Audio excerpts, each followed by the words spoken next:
In this video, I'm back with my dear sister and friend, Carlene Fusteri, all the way from New Jersey, East Coast. And in this video, we are going to clarify how to properly write a receipt for contributions, donations, gifts into your faith-based church, your ministry, or association. And what we really want to convey here is this is mainly for when you have a large donor that does need this receipt. When we're talking about the private domain, we really don't need to do these sorts of receipts in the private. Okay, we're working with private in our private ministries and with private people. But sometimes a public person or a public entity, they really want to give, and we need to honor their request for a receipt. And we do know that many people have been doing this across the country for a long time, and there have been no issues. So we'll confidently into that. And Carlene, take it away. We've got some different types of receipts, don't we? Yes, we do. So thank you for having me on your show. Oh my God, my sister, I love you. Pleasure meeting each other once in Colorado, and I have no doubt that we will see each other again and again throughout our lives on Earth. And then soon. Yeah. So my first thing that I want to say is give. God so loved the world that he gave his only begotten son. So anyway, giving is a really great thing. It's great for the giver. It's great for the receiver. It's great for the community. There's no downside to giving. Right. Except, of course, if you do it without love, then it profits you nothing, but it profits the people that you give to. So anyway, so give. And when you give, or when someone gives to your ministry or your association, and they request a receipt, there are certain things that you need to put on the receipt, or you should put on the receipt. And that is the name of your ministry, the address of your ministry, your EIN should be on there, because it shows that we have an exception to taxation. Therefore, they can write it off on their income taxes if they pay income taxes. And it should have the date, the type of gift. So whether it was cash, given through credit card, check, a cash donation, credit card would still be considered cash, and check would be considered cash. The amount, just do the month and the year. Yeah. I mean, I don't think it has to be the exact day, just month and year. And then I think that's it. Oh no, this is very important. This has to be written on the receipt. No tangible items were given in exchange for this gift, and no services were given in exchange for this gift. It's a gift. You give a gift, a donation, a contribution. There's many different words for it. So it's a cash donation, and no tangible items or services were given in exchange for this gift, and signed off, or it doesn't have to be signed by the founder of the ministry, of your ministry or association, but the name of the ministry has to be there, the EIN, address, date, amount, and the giver's name should be on there. It doesn't even have to be, because if they have the receipt, they're the giver. Right. And then the other type of gift that there is a non-cash item. So if you want to give your tractor to our church, or in our case, we're building a building, so if you want to give the plumbing to our church, pipes, we'll take them. So praise God, but it is up to the donor to determine what the value of that tangible non-cash item is. So they can either get an appraisal, or they can get comps, and then just shove that in their, income tax folder for the year. And then, when they write it off on their income taxes. And here's the other thing. A lot of people aren't even doing itemized income tax forms anymore. Hopefully people won't be doing any of that soon. But for now, we're still, those that are still paying income taxes. These receipts will only be used if you do an itemized form. Right. And the only time that anybody would ever see those receipts is if you were to get audited. Right. So, but you need to have them. Obviously, records.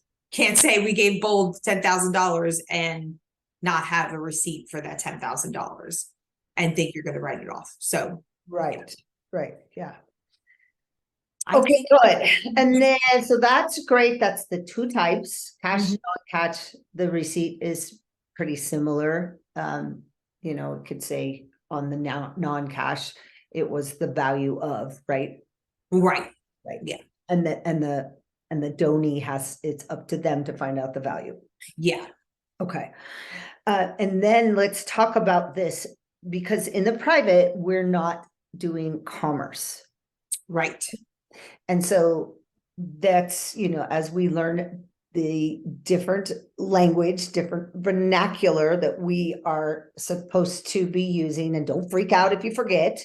Right. But we are not doing commerce because private is private, and we're not doing business. Things are donation based, things are contribution based, same as sort of services, products. And we want to talk about that in the public, it can be known, or it can look like this quid pro quo, where I gave some money and then I got something for that. Well, that's what happens. And this is one of the nice things we were talking before we got on about having the membership structure. Excuse me. In that, because I'm a member of this ministry or this church, maybe I'm going to give as part of my donation, or it's going to be a donation. There's $1,200 into a farm. And then 4 weeks later, I get a vegetable box. So it didn't even happen at the same time. And that's the rub for a lot of people when they're thinking about this, and even us for sure. Because we've had a ton of conversations about, hey, if it's at the exact same time, isn't that this exchange or a fee or cost? Right. Right. And that's one of the beauties about the membership thing, is it's not typically at the same time. Right. If you choose to bless our ministry with a financial gift, then, listen, we're free people still. We're still a little free, and we're fighting for all of our freedom back, which we're going to get. But I could do whatever I want in the private. Actually, in the public, you can't. Yeah. If I had a 501c3, and God told me, give Dr. Lane $50,000, I wouldn't be able to do it. How crazy is that? So crazy. Wow, what do you mean I'm not allowed to do that? Well, I'm not, because I have an agreement with the government, and they have their part of the agreement, which is basically to restrict me, and I have my agreement, which is that I have to abide by all of their rules. So in the private domain, I am allowed to do whatever the Lord leads me to do, or whatever I want to do, as far as that is concerned. So if I want to give you $50,000, then I have to receive it from the Lord first, and then I'll give it to you. And you can give me a receipt for that. And then if you wanted to, at any time, immediately, or next year, or 10 years from now, or 4 weeks from now, bless my ministry with something, right, then who's to stop you from doing that? Right. So you give me whatever the Lord is telling you to give me. Right. And I may or may not be able to, give you a receipt. I mean, I can give you a receipt for whatever you give me as well. Right. Yeah, if we're dealing private to private, we don't need to do that. Because we're non-taxable entities. So that's the thing. An unincorporated church, it is not taxable. So we don't pay taxes, therefore we don't need to write anything off because we're not paying taxes. Yeah, so again, it's just to make sure that everybody gets it. If Carlene and I, because we both have private unincorporated entities, if we're doing a donation back and forth, or she donates to me and then I donate to another private ministry, records are good, but none of that needs to be tracked. In fact, it's illegal to track it, and we don't have to turn it over. Right. But if, like you said, you get this big donor who's a corporation in the public, right. In the public, there's nothing that stops them. Right. Donating into into the private. They may want a receipt. Right. So they can use that as a write-off, and that's fair enough. Yeah. Fair enough. If they're my husband, if they've got billions and they don't want a receipt, more power, that'd even be better. But that's right, exactly. Because then nobody knows that they gave it. Right. It's of course, and that's where we're headed, and that's where we're going. But that's the way it was. That's the way it always was in America. Right. There were no income taxes. Yeah. And that really brings me to one of these points here that I wanted to make, or I wanted to really also have you grasp. I love this visual of I go and I hear a really good message, or actually if I put some money in the plate, or these days it's donate online or whatever to this church, and I hear I hear a message I didn't like, I'm not going to go ask for my money back. Right. So a contribution is no strings attached. No strings attached. And faith-based communities have operated this way since time began. Well, because that's so in they did. Right. Well, the beauty of the private domain is like you weed yourself out. Right. So if you came to my church and you put money in the donation box and didn't like what I had to say, just like you said, you wouldn't get your donation back, your gift back. But guess what? You wouldn't come to my church anymore. Yeah. So if I'm not doing something right, or people don't want what I'm sharing with them in our ministry, then they simply won't come to our ministry, and therefore it will close, like a lot of people closed these last 2 years. And I think it's a good thing. I don't think it's a good thing that they were closed forcibly. Right. But I think it's a good thing if they didn't reopen because they were walking in fear and not in faith. Right. Because it really is a weeding out right now in many different areas, and the church being, I think, the largest one. One of them, yeah. You either closed or you grew exponentially in the last 2 years. God, that was the first thing God told me, that people were shutting their doors. He's like, okay, the church is shut down, Carlene, you open yours. Amen. I've been waiting for 20 years. Right. Yeah. I said, okay. Okay.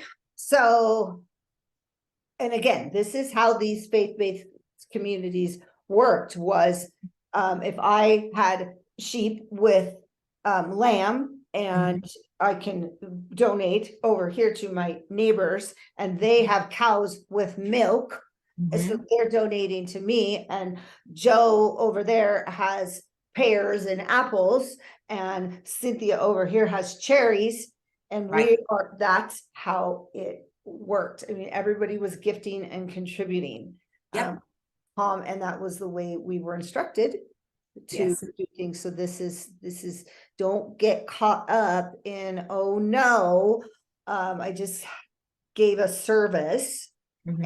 and now somebody actually donated in financial, or maybe they brought me eggs. Right. Don't Mhm. get too caught up in the, oh no, it's Right. not a broke. Right. This is how it's supposed to work in the private domain. Yep. Any last thoughts? No? I don't think so. Just, keep growing, keep learning, stay humble. Don't think, be teachable. Yeah. Like we are, we always say, oh, well, here's a big thing that we should have said probably from the beginning. We are not tax advisors. Oh, We are not lawyers. We are not IRS agents. We are not, any of these things. We want to share the knowledge that we've gained from other people who have been doing this longer than we have. And we will continue to learn and grow and educate ourselves and pray. And, we ask that you do the same thing. Yeah. Awesome. Perfectly said. Yes, thank you. All right. Thanks, everybody. And I will put Carlene's information and what we talked about in the show notes below, and we'll see you in the next video. Thank you, Lane.